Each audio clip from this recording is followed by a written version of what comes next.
Hatid ko na siya. Kinusot ko ang mata ko. Inaantok na kasi ako kaya naman nakaidlip na ako. Wala ba siyang dalang kotse? Tanong ko, wala daw. Dito na lang muna siya matulog. Pwede sa guest room ka na muna? Pakiusap ko. Siya, kausapin mo, wag ako. Malamig na sagot ni Iniego bago ako tinalikuran. Tumayo ako at pinuntahan sa labas si Cherry. Lumina, pasensya na, iistorbuhin ko muna si Iniego. Dito ka na lang matulog. Sa guest room na si Iniego. Inakbayan ko siya. Please, kahit ngayong gabi lang. Pakiusap ko bago nagpa-cute. Napabuga ito ng hangin bago napailing. Sige na nga, para sa'yo. Pinisil niya ang ilong ko. Tabi tayo. Malamang. Natatawang sagot ko. Alangan namang, kayo ni Iniego. Mas natawa ko doon bago napasulyap sa kanya na natigilan. Pumasok na kami sa bahay, inayos ko muna ang tutulugan ni Iniego. Binigyan ko siya ng unan at kumot. Ayos ka na dito?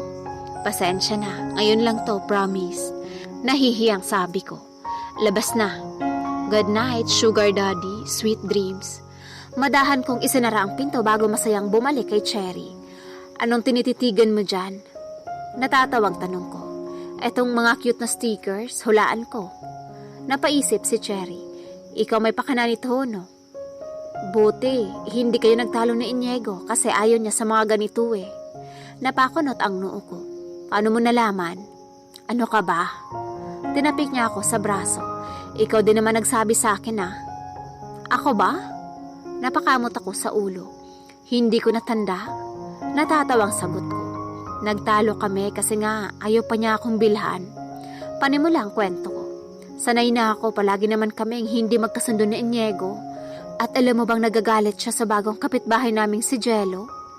Sus, wala namang ginagawa sa akin yung tao. Sino si Jello? Ikaw ha? Sinundot niya ang tagiliran ko. Hindi mo sinasabi sa akin may boylet ka na pala. Hindi ko siya boylet. Seryosong sagot ko. Sorry. Napayo ko si Cherry. May rule kasi kami ni Iniego. Isa lang yun at kinabawal-bawal ko talaga na pinayagan naman niya. Ano naman? Curious na tanong niya. Bawal kaming makipagrelasyon sa iba kahit na wala naman kaming nararamdaman para sa isa't isa. Pagalang na rin namin yun sa mga parents namin at syempre sa isa't isa. Gusto ko na din na mabigyan ng apo sila Mami Grazelda. Inaasahan nila yun. Bakit pa kasi need ninyo magsakripisyo para sa gusto nila? Ikaw, alam kong nahihirapan ka makisama sa kanya. Alam mo, kung ako sa'yo, hiwalayan mo na si Iniego. Dahil maraming lalaki ang magmamahal sa'yo. Hindi pwede, Cherry. Hindi ko kaya maging selfish. Sagot ko. Sila ang selfish. Parehas kayo ni Iniego na nakatali sa isa't isa. Paano naman ang happiness nyo? Nag-aalala lang naman ako sa'yo. Napatango ako. Alam ko naman yun. Tulog na nga tayo. Kumukulo lang dugo ko. Naiiling na sabi niya bago kami nahiga. Mabilis lang akong gumawa ng tulog kaya naman ipinikit ko na ang aking mata. Nagising na lang ako bigla at napalingon sa tabi ko ngunit wala si Cherry. Dinampot ko ang phone ko at nag-check sa oras. Kalahating oras pa lang pala akong nakatulog. Akala ko talaga matagal na. Bumangon ako at bumaba sa sala dahil baka nasa baba lang si Cherry. Napahikab pa nga ako dahil inaantok pa ako. Ngunit, wala siya kaya naman umakyat muli ako at madahang nagtungo sa kwarto kung saan natutulog si Iniego. Sasabihin kong wala si Cherry. Wala talaga sa isip ko na may kakaibang nangyari sa bahay. Madahan kong binuksan ang pinto, mabuti na lang at hindi nakalak. Natuptop ko ang aking bibig nang bumulaga sa akin si Cherry at Iniego na mahimbing ang tulog, habang si Cherry ay nakayakap sa asawa ko. Napahawak ako sa aking dibdib bago isinara ang pinto. Pigil na pigil ako sa pag-iyak. Hindi ko akalaing kaibigan ko pa pala ang ahas na papasok sa buhay namin. Wala naman sa akin kung ibang tao eh. Magagalit lang ako kasi nga may usapan kami pero yung kaibigan ko talaga, iyon ang nakapagdulot ng sakit sa puso ko. Walang tigil ang luha ko habang nakahiga ako at nakatalukbong ng kumot. Ramdam ko na pero ayoko lang tanggapin. Kasi kaibigan ko si Cherry, kaya naman paano niya nagawa sa akin ito? Hindi ako makatulog, mulat na mulat pa rin ang mata ko habang sumisinghot dahil sinipon ako kakaiyak. Naramdaman ko may tumabi sa akin, si Cherry. Sinadya niyang bumalik na mas maaga upang pagising ko ay hindi ko sila maabutan. Too late for that kasi alam ko na ang kalokohan nilang dalawa. Good morning. Masiglang bati ni Cherry sa akin. Mas nauna akong gumising, tahimik lang ako at hindi siya tinapunan ng tingin. Gusto kong i-maintain itong pagiging kalmado ko dahil ayokong may magawa kong pagsisisihan ko. Lumina, good morning. Pinutol ko siya sa kanyang sinasabi. Makakaalis ka na. Peking ngiti ang ibinigay ko sa kanya bago ipinagpatuloy ang pagtitimpla ko ng gatas. Anong problema? Hinipo niya ang leeg at forehead ko. May sakit ka ba? O may panaginip kang hindi maganda? Bangungot, oo. Malamig na sagot ko bago tumigil sa aking ginagawa at tinitigan si Cherry. Ang sama ng panaginip ko, sobrang sama talaga. Napapalatak pa ako habang naiiling. Hindi maalis ang tingin ko kay Cherry. Sinasaksak mo daw ako patalikod? Lumapit ako sa kanya at inilapit ko ang aking bibig.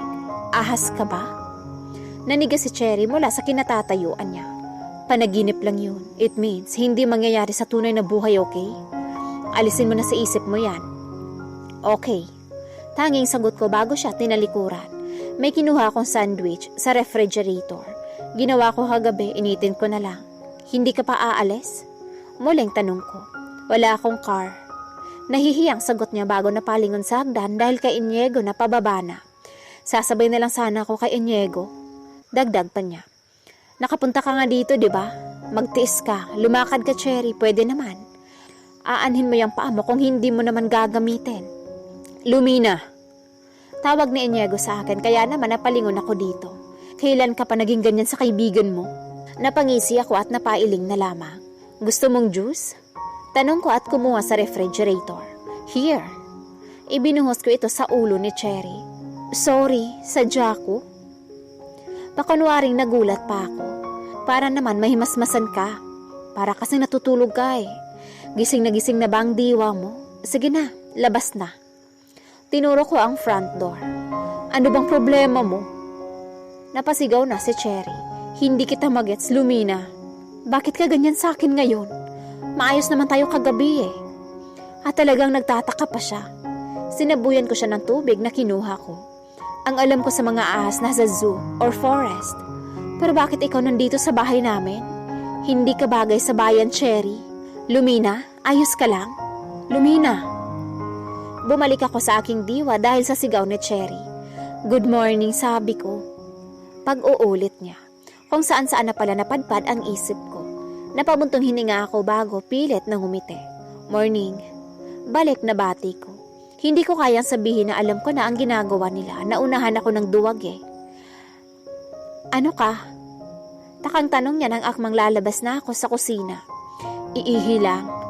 Tipid na aking sagot bago inalis ang kamay niya sa braso ko. Ngunit hindi naman talaga ako iihi.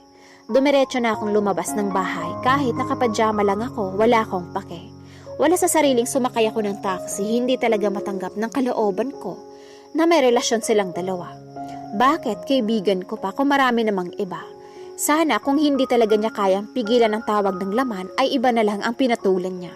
Hindi na sana yung kaibigan kong itinuring kong kadugo at kapatid ko. At kapag nalaman na niyang alam ko na masisira na ang friendship namin. Iha, bakit ang aga mo yata? At bakit ganyan ang suot mo? Where's Iniego? Sunod-sunod na tanong ni Mommy. Wala lang, trip ko lang. Pinilit kong ngumiti. Anong breakfast niyo, Mom? Gutom ka na ba? Sige, ipahahanda muna kita. Napatango ako bago naupo. Bakit ako pa yung nahihiyang sabihin sa kanila na alam ko na? Nag-vibrate ang phone ko at nakita kong tumatawag si Iniego.